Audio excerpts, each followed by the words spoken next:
think anytime there is a big concern in market sell-off, that's presenting an opportunity. We think it's a very small chance that the fiscal cliff happens. No one's incentivized to let the fiscal cliff happen. There'll be a lot of posturing, someone's going to blink, but the fiscal cliff will be resolved.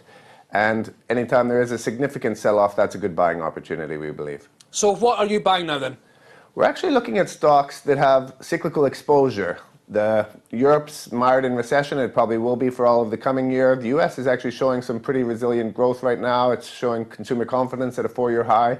Emerging markets, Asia are all growing quite well. The global economy this year grew at about 3.5%. So people are worried about recession, no growth, but globally there still is a reasonable economy out there. And if you can find companies that are positioned to countries and economies that are growing, there's some very good value in equities right now. Such as? BMW, Volkswagen are companies we've been buying. They're viewed as cyclical companies. They're domiciled in Europe, but they have great brands. They sell a lot in the United States. They've sold 20% profit growth and sales growth over the last year. They do very well in China.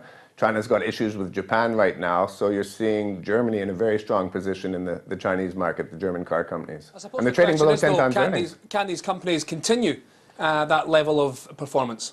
Well, I think you can. When you look at what we've been mired with for the last couple of years, it's been a pretty weak economic environment in Europe. You've had not huge strength in the United States. You've been running along 1% and 2% growth.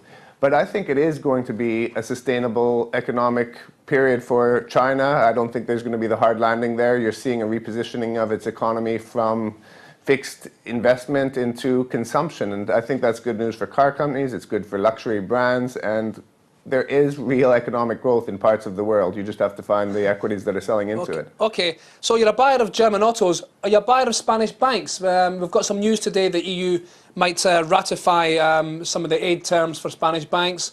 And do you think the tide may be starting to turn for Spanish banks or not? Well, this will probably be good news for some of the big Spanish banks today. There'll be cheap assets from the banks that are government-owned being sold on to the big banks, but you still have a lot of bad debt in Spain. You've still got the property bubble that's still collapsing there. You've got 20% unemployment, and these big banks don't have funding levels that they're competitive with German banks and American banks. So whenever you have to borrow at higher rates as a bank than your competitors, you're in a bit of trouble. So we're still not attracted to the Spanish banks, despite this probably will be good news for them getting cheap assets today.